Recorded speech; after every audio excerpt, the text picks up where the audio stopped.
Seri 5 Pedang Kayu Harum. Pendekar Sadis. Cerita, Ho Ping Hu. Audiobook, novel silat. Bab 39.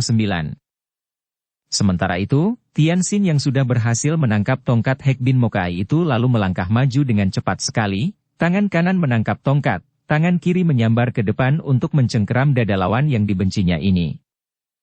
Hek Bin Mokai tadi telah berusaha menarik kembali tongkatnya, namun sia-sia belaka dan melihat serangan pemuda itu, dia cepat melangkah mundur dan terpaksa dia melepaskan tongkatnya. Pada saat itu, Lo Tianxin Kai telah menyerang pula dengan tongkatnya yang menghantam ke arah kepala Tianxin. Melihat serangan yang amat hebat ini, Tianxin yang telah merampas tongkat Hek Bin Mokai, menggunakan tongkat itu untuk menangkis sambil mengerahkan tenaga sekuatnya. Trak! Tongkat di tangannya patah menjadi dua, demikian pula tongkat di tangan Lo Tianxin Kai. Ketua pertama dari Huai Kaipang ini terkejut bukan main, apalagi pada saat itu, Tianxin berseru keras dan potongan tongkatnya tadi telah dilontarkan ke depan. Hek Bin Mokai sedang lari untuk mengambil senjata baru dari rak, dan Tianxin yang mengira bahwa kakek muka hitam itu hendak melarikan diri, telah mempergunakan kepandaiannya menyambitkan potongan tongkat di tangannya. Aug! 9. Hek Bin Mokai berteriak dan roboh, paha kirinya tertusuk potongan tongkat sampai tembus. Melihat ini, Lo Tianxin Kai terkejut dan marah, lalu menubruk ke depan pada saat Tianxin menyambitkan tongkatnya tadi dan menggunakan kedua tangannya sambil mengerahkan sinkang yang amat kuat untuk menghantam ke arah dada dan lambung pemuda itu. Inilah jurus yang paling hebat dari Tahou Sin Chiang Hoat. Jangankan manusia, bahkan harimau yang kuat sekalipun akan tewas seketika terkena hantaman yang dapat menghancurkan isi dada dan perut ini. Tianxin yang sedang menyambitkan potongan tongkat itu, melihat hantaman ini, akan tetapi dia tidak peduli dan membiarkan dada dan lambungnya dipukul. Plak! Plak! Krek! Tubuh Lo Tianxin Kai terpelanting dengan tulang pundak kanan kiri remuk, sedangkan tubuh Tianxin hanya terguncang sedikit saja. Kiranya ketika menerima pukulan pada dada dan lambungnya itu, Tianxin menerima pukulan lawan sambil balas menghantam dengan ketukan jari-jari tangannya ke arah kedua pundak lawan yang membuat tulang-tulang kedua pundak itu patah. Sengaja Tianxin tidak membunuhnya, melainkan merobohkan kedua orang kakek itu lebih dulu. Tentu saja robohnya dua orang ketua ini membuat tiga orang murid utamanya terkejut dan gentar bukan main. Namun mereka tidak diberi kesempatan lagi. Tianxin bergerak cepat sekali dan dengan beberapa kali serangan saja, tiga orang itu telah roboh dan tewas. 7 orang murid tingkat 3 yang tadinya sudah mengepung, kini maju mengeroyok, ditambah lagi dengan para anggota pengemis yang datang mendengar keributan di ruangan itu. Terjadilah pengeroyokan, namun Tianxin mengamuk dan dalam waktu singkat telah merobohkan dan menewaskan beberapa orang murid-murid rendahan sehingga tubuh-tubuh yang telah menjadi mayat itu malang melintang di ruangan itu. Melihat ini, kedua orang ketua Huai Kaipang terkejut dan ketakutan, akan tetapi mereka itu tidak mampu meninggalkan lantai di mana mereka roboh tadi. Lo Tianxin Kai telah remuk kedua pundaknya sehingga untuk bangun saja dia tidak mampu, sedangkan Hek Bin Mokai yang pahanya tertusuk tongkat itu pun tidak mampu bangkit. Mereka berteriak-teriak beberapa kali untuk minta tolong kepada anak buah mereka agar mereka dibawa melarikan diri. Namun setiap orang pengemis yang mencoba mendekatinya tentu dirobohkan oleh Tianxin. Akhirnya, para pengemis itu maklum bahwa melawan pemuda ini sama dengan membunuh diri, maka sisanya, kurang dari setengahnya, lari ketakutan meninggalkan sarang mereka dan ada yang cepat melapor kepada komandan pasukan penjaga keamanan kota raja di benteng. Melihat sisa para pengeroyoknya melarikan diri, Tianxin tidak mau mengejar. Yang dicarinya adalah 2 orang ketua itu dan kini mereka telah roboh tak mampu bergerak lagi. Sambil tersenyum dia menghampiri mereka setelah dia menendang tubuh Hek Bin Mokai sehingga tubuh orang ini terlempar di dekat suhengnya. Mereka berdua hanya dapat memandang kepada pemuda itu dengan sinar mata mengandung kebencian dan juga rasa serem. Belum pernah mereka bertemu dengan seorang pemuda yang selihai ini, yang mengingatkan mereka akan kelihayan mendiang Pangeran Cheng Han Ho. Kiranya engkaukah yang disebut pendekar sadis? Akhirnya Lo Tianxin Kai berkata. Dia tidak mengharapkan dapat hidup lagi, akan tetapi dia pun tidak takut mati. Betapapun juga Sin Kai yang gagah perkasa dan lihai, dan ketika mereka itu ikut mengeroyok dan membunuh Pangeran Cheng Han Hou, merasa berada di pihak benar karena pangeran itu dianggap seorang pemberontak dan seorang yang amat jahat, dan sudah pernah mengacau dunia Kang Ou pula. Tian Xin tersenyum. Salah kalian sendiri, sudah mendengar aku datang mencari kalian, kalian tidak mau bersembunyi. Hahaha, sekarang bagaimana? Coba ceritakan bagaimana kalian dahulu ikut mengeroyok dan membunuh ayah bundaku. Ayahmu seorang penjahat, seorang pemberontak yang kejam, bentak Lo Tian Xin Kai. Dan engkau tidak kalah jahatnya dengan ayahmu. Hek Bin Mokai juga memaki. Tian Xin hanya tersenyum. Apakah kalian tidak jahat? Apakah anak buah kalian yang melakukan pemerasan di kota raja tidak busuk? Memang, melihat kebusukan orang lain, betapapun kecilnya, amatlah mudah. Sebaliknya, kebusukan sendiri segede gajah takkan pernah kalian lihat. Tidak perlu banyak cakap lagi, kami sudah kalah, mau bunuh kami, bunuhlah, bentak Lo Tian Xin Kai. Kami adalah laki-laki sejati yang tak takut mati. Hek Bin Mokai juga berkata, sambil menyeringai menahan sakit. Bagus. Gagah perkasa tak takut mati, akan tetapi pengecut hina. Beraninya hanya mengandalkan pengeroyokan banyak orang, dahulu terhadap ayah bundaku dan sekarang terhadap diriku. Bocah setan yang sombong tak perlu banyak mulut lagi. Hek Bin Mokai membentak.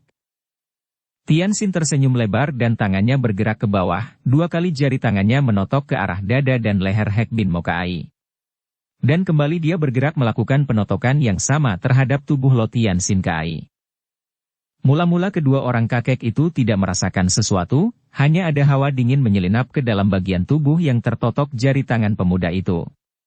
Akan tetapi, mulailah terasa gatal-gatal dan dingin, lalu rasa gatal itu semakin menghebat disertai rasa perih seperti ditusuk-tusuk jarum.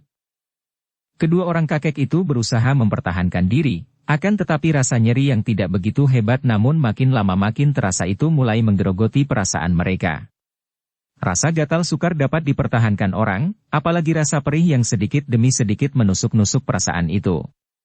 Rasa nyeri yang hebat sekali dapat mematikan rasa, atau dapat membuat orang pingsan karenanya. Akan tetapi rasa gatal-gatal disertai perih sedikit demi sedikit itu menyerap makin hebat dan keduanya tidak dapat mengerahkan sinkang karena tenaga mereka telah punah oleh totokan itu. Mereka berusaha mempertahankan diri tanpa mengeluh, dan keduanya sampai menggigit bibir mereka. Akan tetapi rasa nyeri makin hebat dan bibir mereka pecah-pecah oleh gigitan sendiri. Darah mengalir membasahi mulut mereka. Sungguh keadaan mereka amat mengerikan. Muka mereka penuh dengan keringat dan tubuh mereka menggeliat-geliat, dan akhirnya keduanya tidak dapat bertahan lagi dan mulailah mereka mengeluh. Mula-mula hanya rintihan-rintihan saja, masih mereka tahan, akan tetapi tak lama kemudian mereka sudah menangis dan meraung-raung minta mati. Dan Tian Xin berdiri sambil bertolak pinggang, tersenyum menyaksikan 2 orang lawan yang disiksanya sedemikian hebat itu. Dia tadi telah menotok mereka dengan pengerahan tenaga sinkang yang dipelajarinya dari kitab ayahnya, dan dia telah membuat mereka itu keracunan sedikit demi sedikit. Raungan-raungan kedua orang kakek itu masih terdengar, sungguh pun semakin lama semakin lemah dan pada saat itu, terdengar suara hiruk-pikuk di luar. Lalu tak lama kemudian banyak prajurit penjaga keamanan kota raja yang mengurung tempat itu menyerbu ke dalam. Melihat betapa 2 orang kakek yang menjadi musuhnya itu telah mulai sekarat dan nyawa mereka tak mungkin dapat tertolong lagi, Tian Xin tertawa bergelak dan tubuhnya meloncat ke atas, menerobos genteng. Beberapa orang anggota Kaipang dan prajurit yang berjaga di atas genteng, terkejut melihat munculnya pemuda itu yang menerobos genteng. Mereka mencoba untuk menyerang, dan akibatnya mereka sendiri yang terlempar dan jatuh tunggang langgang di atas genteng. Ada pula yang terus menggelinding ke bawah dan tentu saja mengalami kematian terbanting dari atas genteng. Ternyata pemuda itu telah lenyap tanpa meninggalkan bekas. Bekas amukannya yang ada, yaitu kematian banyak sekali anggota Kaipang dan beberapa orang prajurit, dan yang amat mengerikan adalah kematian 2 orang ketua Kaipang itu. Wajah mereka masih menyeringai, mata mereka terbelalak dan wajah itu masih membayangkan rasa nyeri yang luar biasa, akan tetapi nyawa mereka telah melayang. Gegerlah ibu kota atau kota raja dengan terjadinya peristiwa yang mengerikan ini, dan semakin terkenallah nama pendekar sadis karena kini semua orang sudah dapat menduga, melihat dari cara-cara kematian yang disebabkannya, bahwa yang mengamuk itu tentu bukan lain pendekar sadis yang banyak disohorkan orang akhir-akhir ini. Bukan hanya sampai di situ saja sepak terjang Tianxin di kota raja. Dia memang sudah berhasil membunuh Lo Tianxin Keai dan Hek Bin Mo Keai, dua orang di antara para pengeroyok dan pembunuh ayah bundanya. Akan tetapi dia belum puas karena dia belum berhasil menemukan orang yang lebih dibencinya daripada yang lain, yaitu Tok Chiang Xianjin Chiu Hek Lam. Seperti diketahui, Tok Chiang Xianjin ini adalah seorang tokoh Zheng Huapang yang juga ikut mengeroyok dan membunuh ayah bundanya. Dan bahkan lebih dari itu, orang ini adalah yang terpandai di antara mereka yang mengeroyok ayah bundanya. Dan sampai kini dia belum juga berhasil membalas, bahkan belum tahu di mana adanya Tok Chiang Xianjin yang dicari-carinya itu. Maka, Tianxin lalu mendatangi para tokoh Kangou, terutama sekali para penjahat di sekitar kota raja. Maksudnya untuk mencari keterangan dan menyelidiki di mana adanya Tok Chiang Xianjin, akan tetapi caranya menimbulkan kegemparan hebat di kota raja. Terhadap para tokoh dunia hitam ini, Tianxin bersikap luar biasa kejamnya. Dia menangkap, menyiksa, membunuh, memaksa kepada mereka itu untuk membuka rahasia di mana adanya Tok Chiang Xianjin. Dan untuk itu dia tidak segan-segan melakukan kekejaman yang mendirikan bulu roma terhadap para penjahat itu. Makin terkenalah nama pendekar sadis dan ditakuti oleh kaum penjahat melebihi iblis sendiri. Belum pernah ada tokoh atau datuk sesat sekalipun lebih mengerikan dan lebih ditakuti oleh kaum sesat seperti pendekar sadis ini. Tianxin amat membenci kepada penjahat karena dianggapnya bahwa penjahat-penjahat itulah yang telah merusak hidupnya, telah mencelakakan orang-orang yang dicintanya dan karena itu, dia telah mengambil keputusan untuk memusuhi semua penjahat di dunia ini. Ada kalanya dia memasang mata di pasar dan tempat-tempat ramai dan kalau dia melihat ada penjahat yang lakukan pencopetan saja, dia tidak segan-segan untuk turun tangan dan mematahkan tulang lengan pencopet itu. Bahkan di waktu malam dia sering keluar dan sekali dilihatnya ada pencuri, tentu pencuri itu akan dibuntungi tangannya. Pemerkosa jangan harap dapat hidup kalau bertemu dengannya, karena Tianxin segera akan menghukumnya secara mengerikan, yaitu membuntungi alat kelaminnya. Belum ada sebulan dia datang ke kota raja, keadaan kota raja menjadi gempar. Bukan hanya para penjahat yang ketakutan setengah mati, bahkan penduduk kota raja juga merasa gelisah dan ngeri.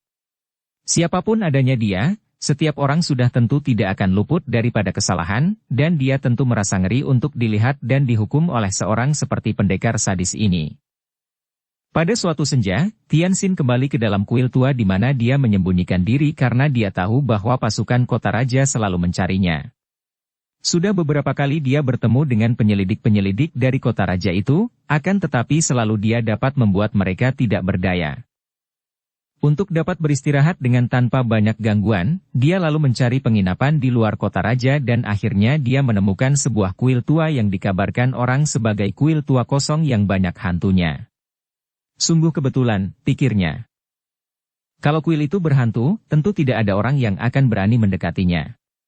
Dari penduduk di kampung-kampung sekitar kuil yang berada di tempat sunyi di lereng pegunungan sebelah utara kota raja ini, dia mendengar bahwa siapapun yang berani datang ke kuil ini, apalagi di malam hari, tentu akan bertemu dengan hantu dan kabarnya sudah ada beberapa orang yang mati dengan mengerikan di tempat itu.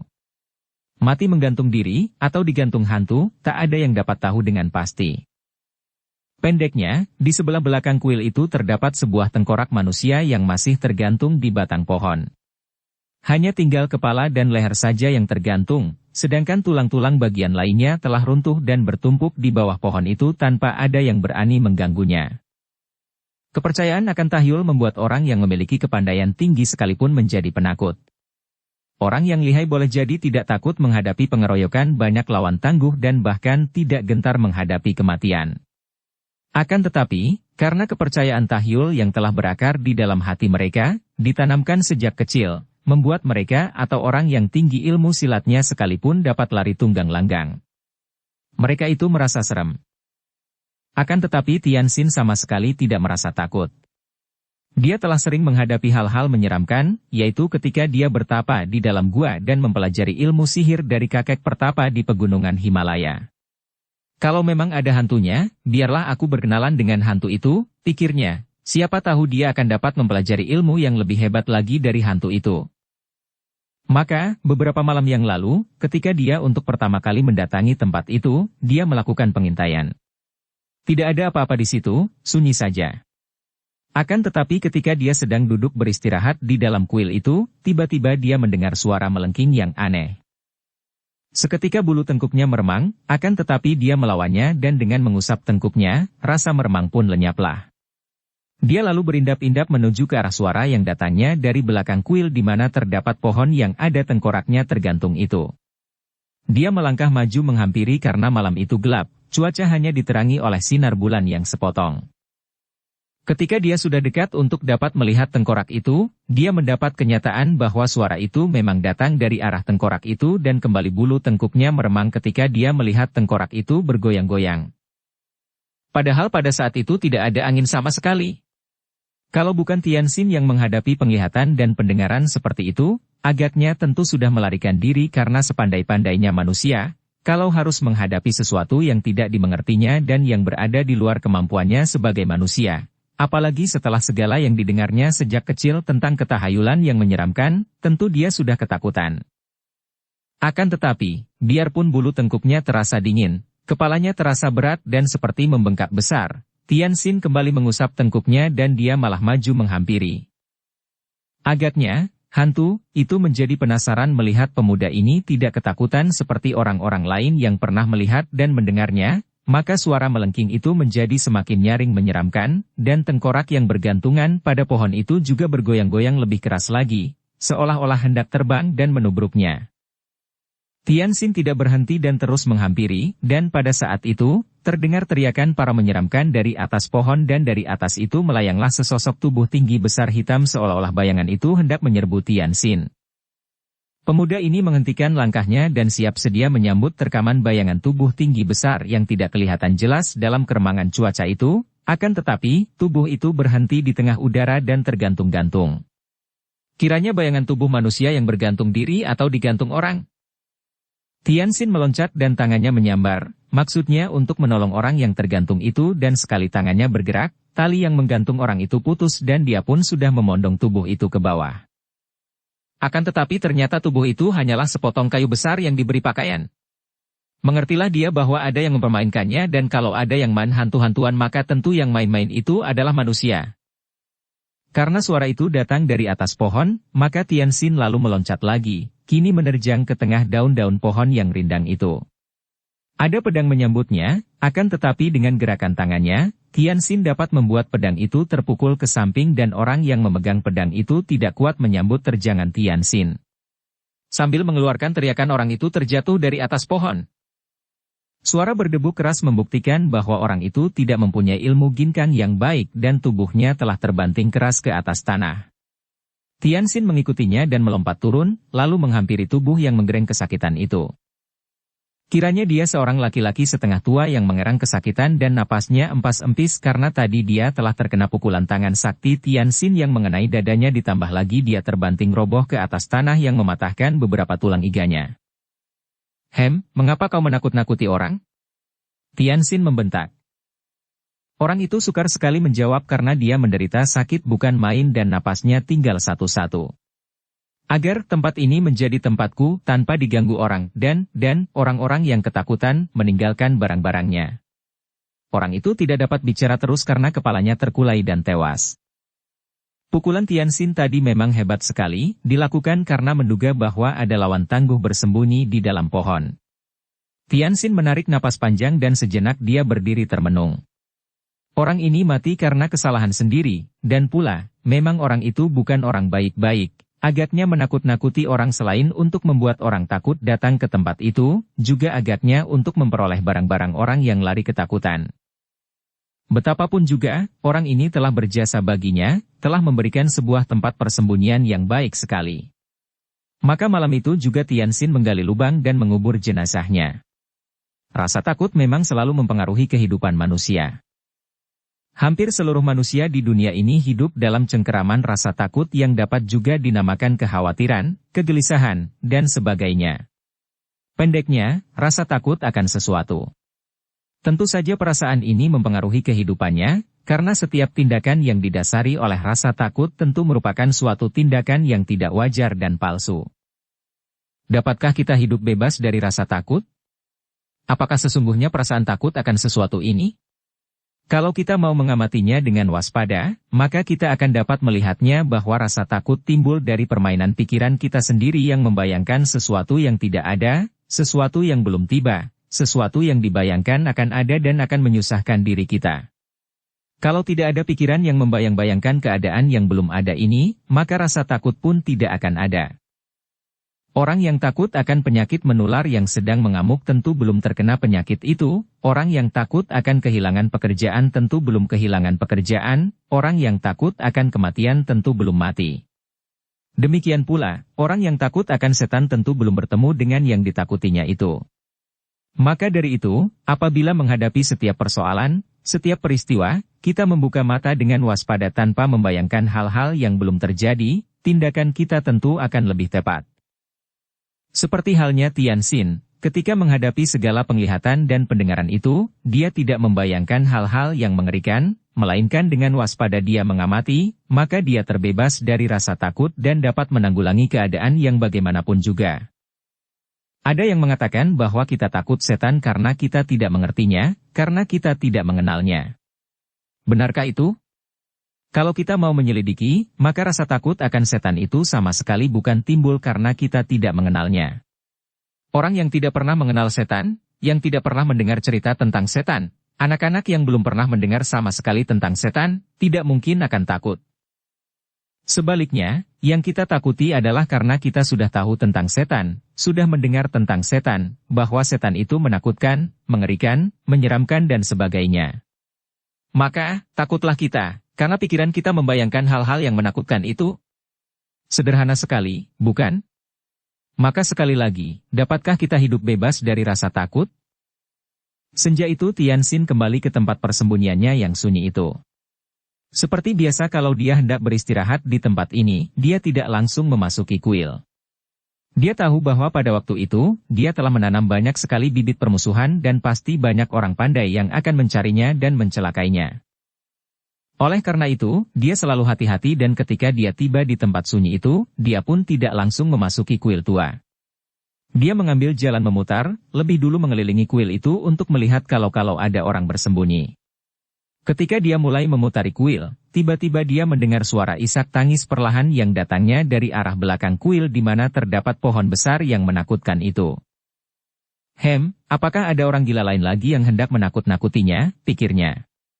Ataukah ada orang pandai yang datang untuk membalas segala perbuatannya terhadap orang-orang jahat selama beberapa pekan di kota raja ini?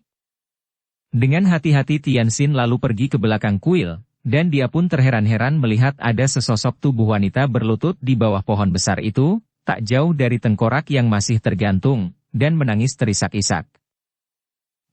Apakah ini? Perangkap? Tianxin bersikap hati-hati sekali dan dengan kepandaiannya, dia berloncatan jauh dan mengelilingi pohon itu dari jauh untuk melihat kalau kehadiran wanita itu merupakan perangkap untuknya. Akan tetapi sunyi saja. Tidak ada orang lain kecuali wanita itu sendiri yang masih menangis. Maka dia pun tidak curiga lagi dan cepat menghampiri, lalu setelah berdiri dekat dia pun menegur halus. Siapakah engkau? Mengapa kau menangis di sini? Wanita itu nampak terkejut dan mengangkat muka memandang. Tianxin melihat sebuah wajah yang cukup manis, dengan usia kurang dari 30 tahun dan wanita itu segera bangkit berdiri dan menghadapi Tianxin dengan sikap marah. Kenapa engkau menggangguku? Pergilah. Urusanku tidak ada sangkut pautnya denganmu. Pergi. Akan tetapi tentu saja Tianxin tidak mau pergi, bahkan dia mengerutkan alisnya dan berkata, engkaulah yang menggangguku, engkaulah yang harus pergi dari sini. Tempat ini adalah tempatku. Kau siapa dan apa maksudmu? Persetan denganmu, bentak wanita itu, yang segera menerjang dan memukulnya. Tianxin melihat gerakan orang yang paham ilmu silat, bahkan pukulannya cukup cepat dan keras. Dia menangkap lengan yang memukulnya itu dan sekali memutarnya, tubuh wanita itu terpelanting jatuh. Akan tetapi, dengan nekat wanita itu bangkit lagi dan menyerang lagi, kini menendang dengan tendangan cepat dan kuat ke arah pusar. Tian juga menangkap kaki itu dan mendorongnya sehingga wanita itu jatuh terbanting lebih keras lagi. Wanita itu menangis lagi. Kamu manusia kejam.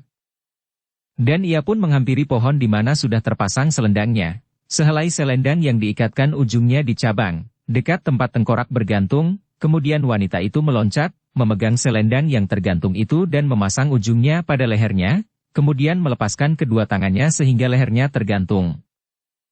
Tianxin terkejut sekali, akan tetapi dia berdiri dan tetap tersenyum. Ah, wanita itu tentu hanya hendak menggertak saja, pikirnya. Wanita seperti itu tentu bisa saja mempergunakan akal, pura-pura gantung diri untuk menarik perhatiannya, atau mungkin juga ada udang di balik batu. Siapa tahu wanita itu hendak menjebaknya. Maka dia pun diam saja, bahkan bersedekap dan berdiri memandang sejenak, kemudian membalikkan tubuhnya dan memasuki kuil. Wanita itu sejak menggantung diri tadi memandang kepada Tianxin dengan sinar mata tajam dan kini tubuhnya berkelojotan, lidahnya terjulur keluar, matanya melotot, akan tetapi ia tetap tidak mau mempergunakan kedua tangannya untuk menahan selendang. Dukung channel Novel Silat dengan subscribe, follow, like, komen dan share. Kalau dikehendakinya, tentu saja ia dapat mempergunakan tangannya untuk menahan selendang dan melepaskan lehernya dari gantungan itu.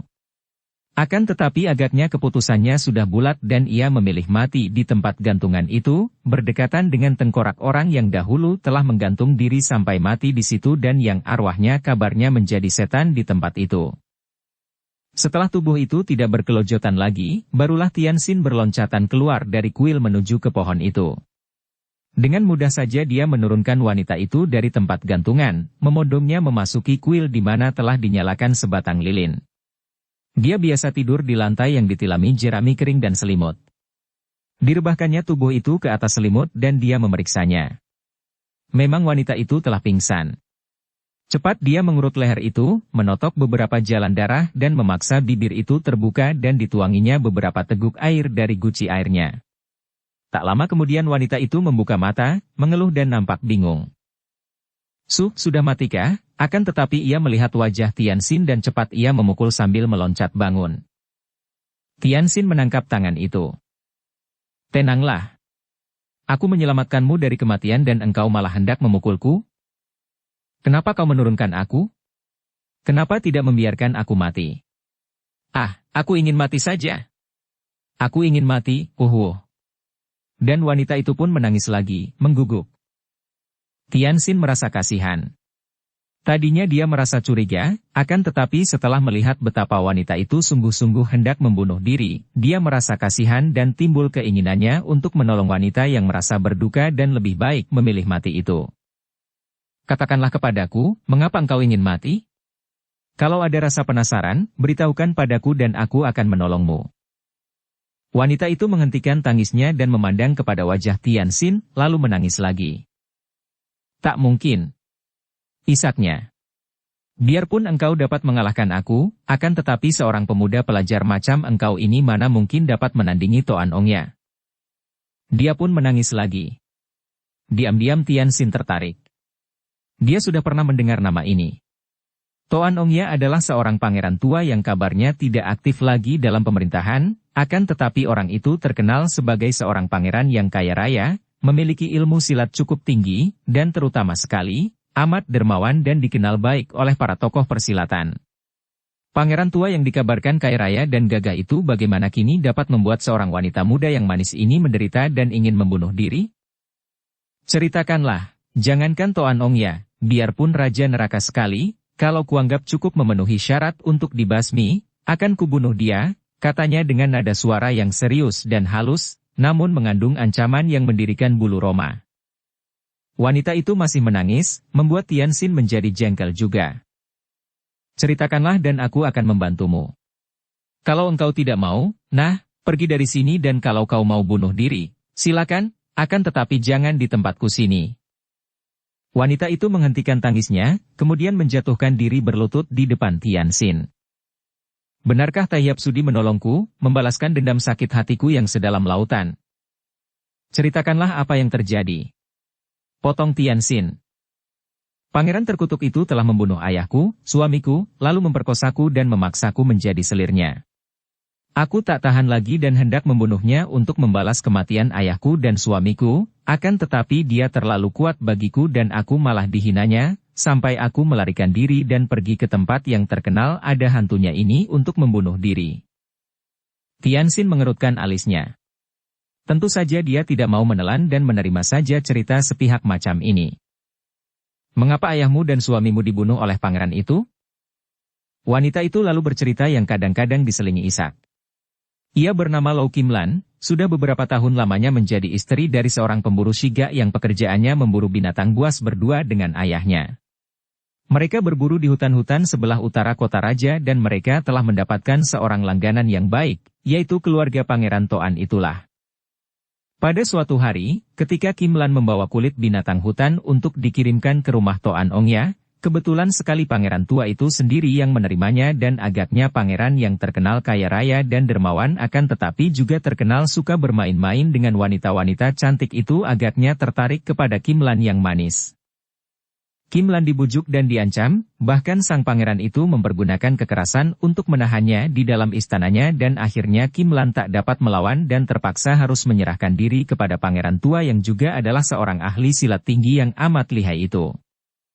Suaminya dan ayahnya yang sudah lama menjadi teman berburu suaminya, jauh sebelum ia menikah dengan pemburu itu, malam-malam datang menyelidiki dan dalam pertempuran melawan Toan Ongya, keduanya roboh tewas. Selanjutnya, Qimlan diambil sebagai selir oleh pangeran itu. Ketika malam tadi Qimlan mencari kesempatan untuk membunuh pangeran itu dengan racun ia ketahuan dan biarpun ia diampuni, namun ia diusir pergi dari istana. Demikianlah, Tai Hiap. Apa dayaku sebagai seorang wanita lemah? Biarpun aku mengerti sedikit ilmu silat, akan tetapi mana mungkin aku menandingi Toan Ongya. Baru melawan para pengawalnya saja aku tidak akan mampu. Karena putus harapan dan penasaran, aku mengambil keputusan untuk mati dan menyusul ayah dan suamiku saja. Qimlan mengakhiri penuturannya dan menangis lagi. Tianxin sudah mengerutkan alisnya dan mengepal tinju tangannya. Baik, malam ini juga Toan Ongya akan kubunuh, akan tetapi engkau harus ikut untuk membuktikan kebenaran ceritamu, katanya. Wanita itu terkejut dan menggeleng kepala. Tidak, mana aku berani ke sana. Jangan takut, ada aku yang akan melindungimu. Aku berjanji, takkan ada orang yang dapat mengganggumu seujung rambutmu pun. Mari. Dengan terpaksa, akan tetapi juga penuh harapan, wanita yang bernama Qimlan itu lalu berlari menuju ke dalam kota raja. Ketika mereka tiba di pintu gerbang kota raja, Tianxin memondongnya dan membawanya melompati tembok kota raja yang tinggi itu, membuat Qimlan menahan napas dan juga kagum bukan main. Setelah mereka turun di sebelah dalam tembok itu, Qimlan berkata, sekarang aku percaya bahwa Tai Hiap tentu akan dapat membantuku menghadapi pangeran terkutuk itu. Tianxin tidak menjawab, melainkan menurunkan Qimlan dan mereka melanjutkan perjalanan menuju ke istana pangeran itu. Suasana sudah sunyi karena waktu telah mulai menjelang tengah malam. Dengan mudahnya mereka tiba di sebelah belakang tembok yang mengurung istana pangeran Toan itu. Di sini, kembali Tianxin memondong tubuh Qimlan dan meloncat ke atas pagar tembok, lalu mereka, atas petunjuk Qimlan, turun ke dalam taman di belakang istana. Dari sini, Qimlan menjadi penunjuk jalan. Dengan berindap-indap mereka memasuki bangunan yang besar dan megah itu, melalui pintu-pintu rahasia kecil yang dikenal baik oleh Qimlan. Setelah memeriksa dengan berindap-indap, akhirnya mereka tiba di luar sebuah ruangan tamu di belakang, di mana pangeran itu suka menerima tamu-tamunya yang penting atau sahabat-sahabat baiknya. Dan ruangan itu masih terang, berarti bahwa sang pangeran masih berada di situ, dan terdengarlah lapat-lapat suara orang bicara di balik pintu ruangan itu. Dia berada di dalam ruangan menjamu tamunya. Qimlan berbisik di dekat telinga Tianxin. Tianxin mengangguk dan balas berbisik. Aku akan naik dan mengintai dari atas, engkau harus dapat membuktikan ceritamu kepadaku tadi, baru aku akan turun tangan. Setelah berkata demikian, sekali berkelebat Tianxin telah lenyap dari depan wanita itu. Ditinggal seperti ini, Qimlan terkejut dan gelisah.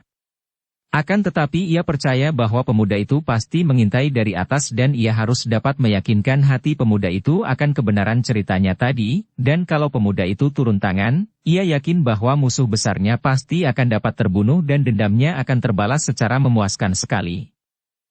Ia memberi kesempatan beberapa waktu agar pemuda itu dapat menemukan tempat pengintaian yang baik. Setelah lewat beberapa waktu, barulah ia mendorong pintu ruangan itu dan masuk ke dalam ruangan.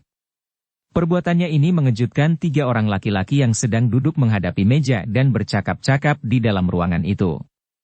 Mereka menghadapi cawan dan guci arak dan beberapa macam makanan kering.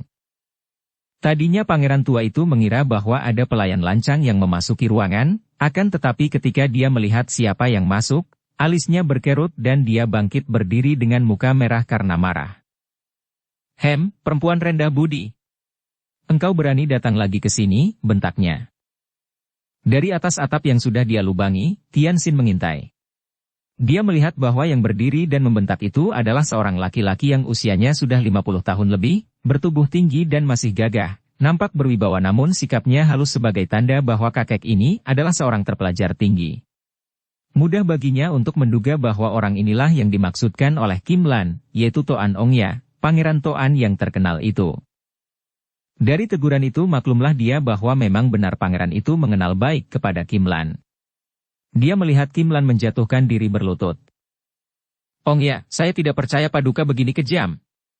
Sesudah membunuh ayahku, suamiku, dan setelah sekian lama saya melayani Paduka, kini Paduka hendak mengusirku begitu saja. Engkau tak mungkin lupa akan perbuatanmu yang hina. Engkau hampir berhasil membunuhku dengan meracuni minumanku, dan engkau mengatakan aku yang kejam? Hayo pergi dari sini, jangan engkau injak lagi tempat ini. Tapi saya mencoba meracuni Paduka karena Paduka telah membunuh ayahku dan suamiku. Ayahmu dan suamimu mencari mampus sendiri. Sudahlah, pergi kataku.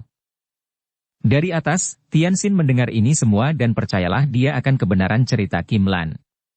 Pangeran itu tidak menyangkal telah membunuh ayah dan suami wanita itu, dan Kim Lan juga sudah mengaku telah mencoba meracuni sang pangeran, persis seperti yang diceritakan oleh wanita itu kepadanya tadi.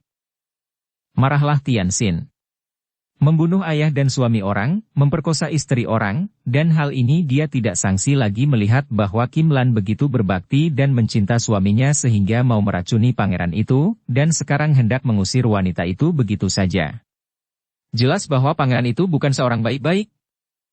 Dia melihat bahwa 2 orang tamu pangeran itu ternyata adalah 2 orang laki-laki yang nampak gagah perkasa, yang seorang bertubuh tinggi besar berpakaian seperti petani, sikapnya polos dan gagah, sedangkan yang kedua adalah seorang berjubah wisyo berkepala gundul, berusia sebaya dengan petani itu, yaitu kira-kira 40 tahun. Namun dia tidak peduli. Kalau mereka akan mengeroyoknya, terserah, pikirnya. Maka dia pun segera menerobos atap dan melayang turun ke dalam ruangan itu. Yang berkedudukan mempergunakan kekuasaannya untuk menindas orang, yang kaya raya mempergunakan hartanya untuk memperbudak orang, yang kuat mempergunakan kepandaiannya untuk bersikap sewenang-wenang, seorang pangeran membunuh dan memperkosa orang seenak perutnya sendiri. Aha, sungguh dunia sudah penuh dengan manusia-manusia jahat yang harus dibasmi. Sementara itu, melihat munculnya seorang pemuda yang menerobos masuk dari atas, maklumlah Pangeran Toan bahwa orang ini tentulah sekutu dari Kim Lan. Maka dia sudah mencabut pedangnya dan menudingkan pedang itu ke arah muka Tianxin sambil membentak. Siapakah engkau yang berani memasuki rumah orang tanpa izin? Tianxin tersenyum.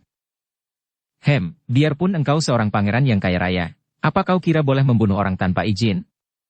Lalu sambil melangkah maju dia menyambung. Kenalilah, aku adalah wakil orang-orang yang kau bunuh. Tangannya sudah bergerak menampar ke depan dengan cepat dan kuat. Melihat ini, sang pangeran cepat menggerakkan pedangnya membacok ke arah tangan yang menampar itu. Akan tetapi tamparan itu memang hanya serangan pancingan saja dari Tianxin. Ketika pedang membacok, dia membuka tangannya dan menerima pedang itu dengan tangan terbuka. Melihat kenekatan lawan ini, sang pangeran sendiri sampai terkejut karena tangan itu akan buntung bertemu dengan pedangnya. Akan tetapi dia kecelik, karena pedang itu terhenti dan sudah digenggam oleh tangan Tianxin dan begitu pemuda ini menarik dan mengirim tendangan ke arah lengan yang memegang pedang, sang pangeran tidak mampu mempertahankannya lagi dan pedang itu telah dapat dirampas oleh lawan. Selagi pangeran itu terkejut dan terheran, menjadi bengong karena selama hidupnya belum pernah dia menghadapi kelihayan seperti itu, Tianxin sudah berseru. Sekarang terimalah hukumanmu. Pedangnya menyambar seperti kilat. Trang. Pedangnya bertemu dengan tongkat yang dipegangnya oleh Huishio itu. Kiranya Huishio itu telah menangkis pedang dengan tongkatnya dan dari getaran pedangnya, Tianxin tahu bahwa Huishio ini tidak boleh dipandang ringan. Omitohut harap jangan terlalu ganas, orang muda, kata Huishio itu. Persetan dengan kamu. Aku tidak ada urusan denganmu, bentak Tianxin sambil terus menerjang sang pangeran yang sudah melangkah mundur. Huishio itu menerjang dengan tongkatnya untuk melindungi, akan tetapi tiba-tiba pedang itu membalik dan berkelebat menyambar ke arah leher Huishio itu, lalu bertubi-tubi menyerangnya. Huishio itu terkejut sekali dan sambil memutar tongkatnya dia pun meloncat ke belakang. Kesempatan ini dipergunakan oleh Tianxin untuk menubruk ke depan dan sebelum sang pangeran dapat mengelak, pedang itu telah menyambar seperti kilat. Sang pangeran mengeluarkan jeritan mengerikan dan nampak darah muncrat dari bawah perutnya karena pedang itu telah menyambar ke arah alat kelaminnya. Pangeran itu terhuyung lalu roboh dan berkelojotan, kedua tangannya mendekap ke arah bagian yang terbabat pedang tadi. Peristiwa ini sedemikian cepatnya sehingga Huishio dan petani itu sejenak memandang bengong dan dengan muka pucat. Kemudian mereka berdua marah bukan main. Penjahat kejam, apa yang kau lakukan? Bentak mereka dan keduanya lalu menyerang Tianxin dengan gerakan yang amat kuat dan cepat. Huishio itu menyerang dengan tongkatnya, sedangkan orang yang berpakaian petani itu telah menyerangnya dengan sebatang golok. Gerakan si petani ini tidak kalah tangkas dan kuatnya dibandingkan dengan Huishio itu. Melihat gerakan mereka, Tianxin terkejut juga karena dia mengenal gerakan dari ilmu silat partai Xiao Limpai. Dia mengelak ke kanan kiri dan tongkat bersama golok itu telah menjadi gulungan sinar yang terus mengejarnya. Tianxin tahu bahwa lawannya tangguh dan bahwa dia harus bertindak cepat kalau tidak mau keburu datang pasukan pengawal. Dari luar sudah terdengar ribut-ribut. Maka dia pun cepat mainkan Tai Kek Sin Kun, kedua kakinya bergerak dengan langkah-langkah yang hebat dan tahu-tahu tangannya sudah berhasil mendorong kedua orang lawan itu sampai mereka terhuyung ke belakang. Dua orang itu terkejut bukan main karena mereka juga mengenal Tai Kek Sin Kun. Akan tetapi mereka tidak mengenal tenaga serangan yang amat dahsyat tadi. Kau pendekar sadis, teriak orang yang berpakaian petani. Omitohut yang ini tidak patut dinamakan pendekar, melainkan penjahat sadis, kata si pendeta. Aku tidak mempunyai urusan dengan kalian, kata Tianxin dan cepat dia menyambar tubuh Kim Lan yang berdiri di sudut dengan wajah khawatir, lalu hendak berlari keluar.